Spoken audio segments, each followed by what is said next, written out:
Hello and welcome to Local Edition. I'm Leslie Leyton. Well, with the capture of Osama bin Laden in the past, in the bag, so to speak, the threat of terrorism still continues on, and the threat of a balanced budget continues to wear on as well. With us now to discuss these topics, Loretta Sanchez, Congresswoman. Always Thank a pleasure you so much to for be being here. Always a pleasure. So, sitting happily with the capture and the death of Osama bin Laden behind you. Well, as you know, for the 15 years that I've been in the Congress, I sit on the Armed Services Committee and on the Homeland Security Committee. Mm-hmm. I've had the privilege to chair the Special Forces Committee. And so it's a very difficult thing that these guys did. We succeeded. It was very courageous, I believe, on the part of the president to go in and to do what he did. But two reasons why we did it. One, to assure ourselves that we had gotten him, Osama. Mm-hmm. And secondly, the treasure trove of information we were able to take from there, because it really hopefully will lead us to some of the answers that we have been searching for now. Where was Vice Pakistan? Chair of the Homeland Security Committee, what are we looking at, especially locally now, given this information that we're being able to glean from this? Well, one of the things that we've learned is that they have been targeting or had thought to target public transit, buses, trains, subways, etc. Well, we had a hearing a few weeks ago within the Homeland Committee where we spoke to some of our largest transit people in Chicago, New York, and Los Angeles.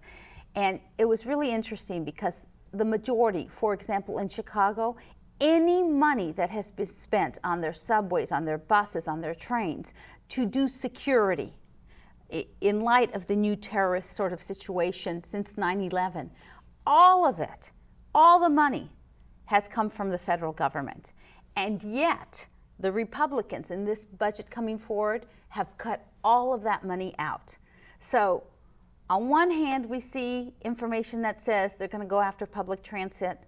On the other, it's been the federal government who's been helping local agencies to secure those systems. And on the other hand, well, let's get rid of the deficits, and one of the ways we're going to do is to get rid of the money. But do you wonder if you can ever spend enough money to protect everyone? Because a couple well-placed bombs in shopping centers, at the Honda Center, at Disneyland, that, you can't prevent that sort of thing. You can never spend enough. You can never have 100% certainty. That's what requires, remember what is required, that individuals, we ourselves personally, are aware of what's going on and call in if we think something strange is happening, as we saw on Christmas with the bomb going up, I think, in Washington State. So, but with getting Osama, now we know that the strategic, very surgical way is the future, that these tens of thousands or hundreds of thousands, 130,000 troops we still have in Afghanistan, that's not really the type of wars that are going on. It's the first step in saying, let's get out of Iraq and Afghanistan. Let's figure out how we do that now that we have Osama bin Laden. And let's save the $3 billion a week that we spend on that. And how does the debate over the budget fit into what's going on in our fight on terrorism? Well, $3 billion a week. So we need to fix that, and then there are some domestic issues we need to fix, but we can get there. We can get there, and we will, because that's what Americans do. I hope so. Thank you very much, Loretta Sanchez, for being here. Thank you. And thank you for tuning in. Stay with us, more HLN right after this.